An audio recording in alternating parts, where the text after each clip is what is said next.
Many animals eat fruit. Birds, monkeys, and mice eat fruit. They eat it in the tree and on the ground. Many animals eat little fruit seeds. Animals don't eat very big fruit seeds.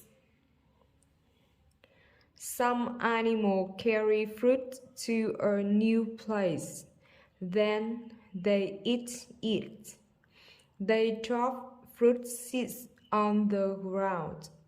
New plants grow from the seeds. It's good for plants to grow in a new place. They can grow big and tall. Many animals eat fruit. Birds, monkeys, and mice eat fruit. They eat it in the tree and on the ground.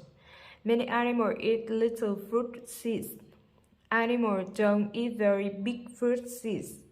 Some animals carry fruit to a new place. Then they eat it. They drop fruit seeds on the ground. New plants grow from the seed. It's good for plants to grow in a new place. They can grow big and tall.